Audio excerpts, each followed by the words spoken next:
శుక్లాంబరధరం విష్ణుం శశివర్ణం చతుర్భుజం ప్రసన్నవదనం ధ్యాయేత్ సర్వవిఘ్నోపశాంతయే. విమలపటీ కమలకుటీ పుస్తకరుద్రాక్షసస్తహస్తపుటీ కామాక్షి పక్ష్మలాక్షి కలిత విపంచి విభాసి వైరించి. గురుబ్రహ్మ గురుర్విష్ణు గురుదేవో మహేశ్వర గురు సాక్షాత్ పరబ్రహ్మ తస్మై శ్రీ గురవే నమః. వ్యాసాయ విష్ణురూపాయ వ్యాసరూపాయ విష్ణవే నమో వై బ్రహ్మణదయే వాసిష్ఠాయ నమో నమః.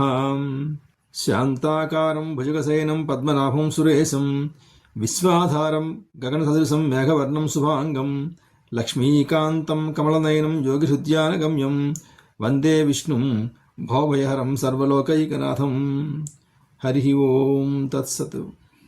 విష్ణు సహస్రనామాల్లో 6వ శ్లోకాన్ని ఈరోజు చెప్పుకుందాం. అప్రమేయో హృషీకేశః పద్మనాభో అమరప్రభుః విశ్వకర్మ మనుస్వష్ట స్థవిష్ఠ స్థవిరో ధ్రువః అని. ఇందులో 9 విష్ణునామాలు ఉన్నాయి. అప్రమేయః, హృషీకేశః, పద్మనాభః, అమరప్రభుః, విశ్వకర్మ, మనుః, త్వష్ట, స్థవిష్ఠః, స్థవిరో ధ్రువః అని. ఇందులో మొదటిది అప్రమేయ. అప్రమేయుడు అంటే ఏ కొలతకు అందనివాడు అర్థం. ప్రమేయము అంటే కొలత, అప్రమేయుడు అంటే ప్రమేయమునకు అందనివాడు అని అర్థం. సాధారణంగా మనకి ప్రత్యక్ష ప్రమాణం, ఊహా ప్రమాణం, ఉపమాన ప్రమాణం, శాస్త్ర ప్రమాణం అని 4 రకాల ప్రమాణాలు ఉంటాయి. ఇందులో ప్రత్యక్ష ప్రమాణం. ప్రత్యక్ష ప్రమాణం అంటే ఏమిటి? మన కంటితో చూసి కొన్నిటిని మనం చెప్తాం. ఈ వస్తువు ఈ రంగులో ఉంది, లేదా ఈ వస్తువు ఇంత ఎత్తులో ఉంది, ఇంత లావుగా ఉంది అని మనం చెప్పగలం. ప్రత్యక్షంగా చూసి చెబుతాం. కానీ భగవంతుడు శ్రీమన్నారాయణమూర్తి మన కంటికి అందనటువంటి వాడు, ఇంద్రియాలకు అతీతుడు. మనం ఇంద్రియాల చేత ఆయనను తెలుసుకోలేం. కాబట్టి ఆయన అప్రమేయుడు. ఇక ఊహా ప్రమాణం. కొన్నిసార్లు మనం ఊహించి చెబుతాం. ఈ ఊహ అనేటువంటిది ఎక్కడి నుంచి వస్తుంది?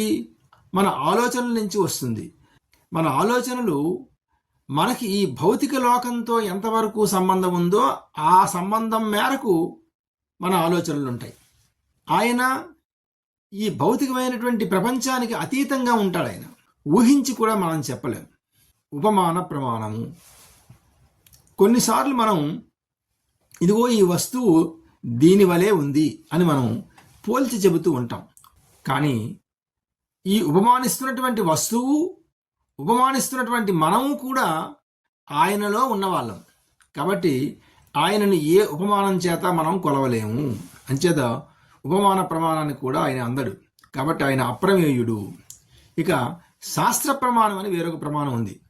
అంటే శాస్త్రంలో ఫలానా విధంగా చెప్పబడింది కాబట్టి ఆయన ఇలా ఉంటాడు అని మనం చెప్పలేం. వేదాలు, ఉపనిషత్తులు కూడా ఆయనను పూర్తిగా వర్ణించలేకపోయాయి. కాబట్టి ఆయన అప్రమేయ, అప్రమేయాయ నమః అని. ఇక హృషీకేశ అని 2వ నామం. హృషీకములు అంటే ఇంద్రియాలు. ఈ ఇంద్రియాలన్నింటికీ కూడా ఆయన ప్రభువై ఉంటాడు. ఎందుచేతనంటే ఇంద్రియాల వెనక ఉన్నటువంటి సమస్త చైతన్యము కూడా ఆయనే. ఆయన యొక్క చైతన్యం వల్లనే ఇంద్రియాలన్నీ కూడా ఆయా విషయాలని గ్రహిస్తున్నాయి. కాబట్టి హృషీకేశ అనే నామంతో ఆయన్ని కీర్తిస్తాం. ఇక హృషీకములు అంటే కిరణములు అని కూడా వేరొక అర్థం ఉంది. సమస్త కిరణజాలానికి ఆయనే నాయకుడై ఉంటాడు. ఏ కిరణముల వల్ల ఈ సమస్త బ్రహ్మాండం అంతా కూడా చైతన్యాన్ని పొందుతుందో ఆ కిరణాలకు అధీసుడైనటువంటి వాడు శ్రీమన్నారాయణమూర్తి. కాబట్టి హృషీకేశ అనే నామం ఆయనకి వర్తిస్తుంది. ఇక తరువాతి నామం పద్మనాభ అని. పద్మము నాభి ఎందు కలవాడు పద్మనాభుడు. ఈ సృష్టి కార్యాన్ని అంతటినీ కూడా నిర్వహిస్తున్నటువంటి బ్రహ్మగారు పద్మం నుండి ఉద్భవించారు. ఆ పద్మం విష్ణువు యొక్క నాభి నుండి ఉద్భవించిందని చెప్పి మనకు శాస్త్రాలు చెబుతున్నాయి. దీనికి మూలార్థం ఒకటి ఉంది. ఈ సృష్టి అంతా కూడా వికసిస్తున్నటువంటి పద్మానికి గుర్తు. అలా వికసించేటువంటి సృష్టికి మూలమైనటువంటి వాడు, కేంద్రమైనటువంటి వాడు విష్ణువు. కాబట్టి ఆయన పద్మనాభుడు అని అర్థం. అలాగే ఈ శరీరంలో ఉన్నటువంటి ఇంద్రియాలన్నీ కూడా హృదయం నుండి చైతన్యాన్ని పొందుతున్నాయి. అలా చైతన్యాన్ని పొందుతున్నటువంటి హృదయ పద్మానికి ఆయన నాభి వంటి వాడు, అంటే కేంద్రమైనటువంటి వాడు. కాబట్టి ఆయన పద్మనాభుడు అనే నామం ఆయనకి వర్తిస్తుంది. ఇక తరువాతి నామం అమర ప్రభుహు అని. అమరానాం ప్రభుహు అమర ప్రభుహు, అమరులకు నాయకుడు అని అర్థం. అమరులు అంటే దేవతలు. ఎందుచేతనంటే వారికి మరణం లేనటువంటి వారు కాబట్టి అమరులు. ఇలా అమరులందరికీ కూడా ఆయన నాయకుడై ఉంటాడు. ఈ అమరులందరూ కూడా ఆయన యొక్క సృష్టి కార్య నిర్వహణలో వారు కారకులుగా ఉంటారు. ఆయన యొక్క శాసకత్వం చేత ఈ అమరులందరూ పనిచేస్తూ ఉంటారు. సమస్త జీవరాశులన్నీ కూడా మధ్యలో వచ్చి మధ్యలో వెళ్ళిపోతూ ఉంటాయి. కానీ ఆ అమరులకు మరణం అనేది ఉండదు. మహాప్రళయంలో ఈ అమరుల యొక్క శక్తులన్నీ కూడా తిరిగి మళ్ళీ ఆయనలోనే లీనమైపోతూ ఉంటాయి. కాబట్టి ఆయన అమర ప్రభువు అయ్యారు. అంతేకాదు, ఈ దేవతలందరూ కూడా సృష్టి కార్యనిర్వహణలో ఎలా అయితే పనిచేస్తూ ఉంటారో, ఈ శరీరం చేస్తున్న కార్యనిర్వహణలో కూడా వాళ్ళే పనిచేస్తూ ఉంటారు. ఎలాగా? కన్ను అనే ఇంద్రియానికి సూర్యుడు అధిష్టాన దేవత, అలాగే నాసికకు వాయువు, నాలుకకు వరుణుడు, వాక్కుకి అగ్ని. ఈ అధిష్టాన దేవతా రూపంలో ఉన్నటువంటి చైతన్యానికి మూలకారకుడై ఉంటాడు మళ్ళీ విష్ణువు. అంచేతను అమర ప్రభువు అనే నామం ఆయనకి వర్తిస్తుంది. ఇక్కడ చాలామంది పద్మనాభో మర ప్రభువు అని చదువుతూ ఉంటారు. అది పద్మనాభ అమర ప్రభువు అని విడదీసి చదువుకోవాలి. అమర ప్రభువు అంటే దేవతలందరికీ కూడా నాయకుడైనటువంటి వాడు అని అర్థం. అలాగని మరప్రభువు అన్నంత మాత్రం చేత విపరీతార్థమేమో గోచరించదు. మరులు అంటే మానవులు కాబట్టి మానవులందరికీ ప్రభు అయినటువంటి వాడు అర్థం వస్తుంది. కానీ అమర ప్రభువు అని మాత్రమే భాష్యకారుల యొక్క హృదయంగా మనం తెలుసుకొని అలా చదువుకోవాలి. ఇక తరువాతి నామం విశ్వకర్మ అని. విశ్వకర్మ అంటే విచిత్రమైనటువంటి నిర్మాణ సామర్థ్యము కలిగిన వాడు అని అర్థం. ఆయన యొక్క సృష్టి నిర్మాణం ఎంతో విచిత్రమైనటువంటిది. ఎంచేతనంటే ఈ ప్రకృతిలో ఎన్నో అందాలు, ఈ రంగురంగుల పూలు, నదులు, పర్వతాలు, సముద్రాలు, ఈ పంచభూతాల ఉనికి, ఇవన్నీ కూడా ఎంతో విచిత్రంగా కనిపిస్తూ ఉంటాయి. ఒక వస్తువుని తయారు చేయడానికి ఒక మూల పదార్థం అవసరం. ఒక చామంతి పువ్వు చూడండి, ఆ చెట్టు అంతా కూడా ఆకుపచ్చని రంగులో ఉంటుంది. దానికి ఆ ఎర్రని పూలు ఎలా పూస్తాయో మనం పరిశీలన చేస్తే ఎన్నో సృష్టిలో విచిత్రాలు. కాబట్టి ఆయన విశ్వకర్మ. ఇక తరువాతి నామం మనవే నమః అని. మనుహు, మననశీల మనుహు, మననము శీలముగా కలది అని అర్థం. మననం శీలంగా కలిగింది ఏది? మనస్సు. ఈ ఆలోచనలన్నీ కూడా మనస్సులో మననం చేయబడుతూ ఉంటాయి. అదిగో ఆ మనస్సు ఆయనగా ఉంటాడు. కాబట్టి ఆయన మనుహు అనే నామం ఆయనకి వర్తిస్తుంది. ఇంకొక అర్థం ఉంది, మననాత్ త్రాయతి ఇతి మంత్ర అని. మననము చేయడం చేత రక్షించేది ఏదయ్యా అంటే అది మంత్రం. ఈ సమస్త వేదమంత్రముల యొక్క స్వరూపమే ఆయన. కాబట్టి ఆయన మనుహు, మనవే నమః అని ఆయనని మనం ప్రార్థన చేస్తాం. ఇక తరువాతి నామం త్వష్ట, త్వష్ట్రే నమః అని అంటాం. త్వష్ట అంటే ఒక పెద్ద మూల పదార్థం నుండి ఒక చిన్న రూపాన్ని తయారు చేయగలిగేటువంటి సామర్థ్యం ఉన్నవాడిని త్వష్ట అంటారు. ఒక మట్టి నుండి మట్టి బొమ్మలను తయారు చేస్తాడు ఒక ఆయన. బంగారాన్ని తీసుకొని బంగారపు వస్తువులు తయారు చేస్తాడు. ఇనుమును తీసుకొని ఇనుప వస్తువులు తయారు చేస్తాడు. ఇలా గొప్ప మూల పదార్థం నుండి చిన్న వస్తువులను తయారు చేసేవాడిని త్వష్ట అంటారు. నారాయణుడు కూడా ఈ సమస్తమైనటువంటి బ్రహ్మాండం అంతటినీ కూడా ఒకనాడు మహాప్రళయ కాలంలో చిన్న చిన్న అణువులుగా మార్చేసి తనలో లయం చేసుకుంటాడు. కాబట్టి ఆయన త్వష్ట.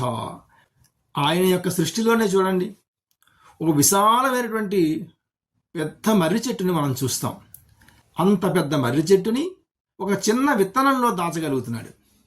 ఆయన యొక్క నిర్మాణ సామర్థ్యం ఎంతో మనం పరిశీలిస్తే మనకు అర్థమవుతుంది. త్వష్ట అనే నామం ఆయనకి వర్తిస్తుంది. ఇక తరువాతి నామం స్థవిష్ఠ అని. స్థవిష్ఠుడు అంటే ఒక చిన్న వస్తువు నుండి పెద్ద వస్తువుని తయారు చేసేవాడిని స్థవిష్ఠుడు అంటారు. ఒక బంగారపు పనివాడిని చూడండి. మనం ఒక చిన్న బంగారం ముక్కను ఆయనకి ఇస్తాం, దానితో ఒక పెద్ద హారాన్ని తయారు చేస్తాడు. మనం ఇచ్చింది చిన్న ముక్క కదా, దాని నుండి ఇంత పెద్ద హారాన్ని ఎలా తయారు చేశాడా అని మనకు అనిపిస్తుంది. అలాగే భగవంతుడు కూడా ఒక చిన్న అణువు నుండి ఈ బ్రహ్మాండం అంతటిని కూడా సృష్టిస్తున్నాడు. ఒక మర్రి విత్తనం ఎంత ఉంటుంది? చాలా చిన్నదిగా ఉంటుంది. అంత చిన్న మర్రి విత్తనంలో ఇంత బ్రహ్మాండమైనటువంటి ఆ మర్రి చెట్టుని ఎలా సృష్టించాడు? కాబట్టి ఆయన స్థవిష్ఠ అని ఆయన్ని మనం కీర్తిస్తాం. ఇక తరువాత స్థవిరో ధ్రువ అని. ఇక్కడ స్థవిర ధ్రువ అని రెండుగా విడదీయకూడదు. స్థవిరో ధ్రువ అని ఒకే నామంగా చెప్పుకోవాలి. స్థవిరో ధ్రువుడు అంటే పురాతనమైనటువంటి వాడైనప్పటికీ కూడా స్థిరంగా ఉండువాడు అర్థం. లోకంలో ప్రాచీనమైనవన్నీ కూడా స్థిరంగా ఉండలేవు, అవి నశించిపోతూ ఉంటాయి, అవి కాలగర్భంలో కలిసిపోతూ ఉంటాయి. కానీ ఆయన ఎప్పటివాడో, ఎంత ప్రాచీనుడో. పోతన గారు భాగవతంలో అంటారు, ఎవ్వని చేజనించు జగమెవ్వని లోపల నుండు లీనమై ఎవ్వని యందుడిందు పరమేశ్వరుడెవ్వడు, మూల కారణం వెవ్వడు, అనాది మధ్యలయుడెవ్వడు, సర్వము తానయైన వాడెవ్వడు, వాణిన్ ఆత్మభవున్ ఈశ్వరునే శరణంబు వేడదన్ అంటారు. ఎవడు ఈ సృష్టి అంతటికీ కూడా మూల కారణమైనటువంటి వాడు, ఆది మధ్యాంతరహితుడైనటువంటి వాడు, ఈ సమస్త జగత్తు కూడా ఎవరి యందు లీనమై ఉంటుందో, చిట్ట చివరికి ఎవరి యందు లయమైపోతూ ఉంటుందో, అలాంటి బ్రహ్మాండ రూపుడైనటువంటి ఆ పరబ్రహ్మను నేను వేడుకుంటున్నాను అంటాడు గజేంద్రుడు. ఆయన కన్నా ముందున్నవాడు ఎవడూ లేడు, ఆయన తరువాత ఉన్నవాడు కూడా ఎవరూ లేరు. ఈ సృష్టి అంతటికీ కూడా ఆయనే మూల కారణంగా ఉంటాడు, ఆది మధ్యాంతరహితుడై ఉంటాడు. ఇలాగా ఆయన ఎంత ప్రాచీనుడైనప్పటికీ కూడా స్థిరంగా ఉంటాడు. ఆయనకేమీ వినాశనం ఉండదు, ఆయనకేమీ కుంగుబాటు ఉండదు, స్థిరంగా ఉండగలిగినటువంటి వాడు. కాబట్టి ఆయన స్థవిరో ధ్రువ, స్థవిరో ధ్రువాయ నమః అని ఆయన్ని మనం కీర్తిస్తాం. అప్రమేయో హృషీకేశ పద్మనాభో అమరప్రభు విశ్వకర్మ మనుస్త్వష్ట స్థవిష్ఠ స్థవిరో ధ్రువ అని ఈ 6వ శ్లోకం పూర్తయింది. తరువాత 7వ శ్లోకాన్ని మళ్ళీ ప్రారంభం చేద్దాం. సర్వం శ్రీ మాతృచరణారవిందార్పణమస్తు. స్వస్తి.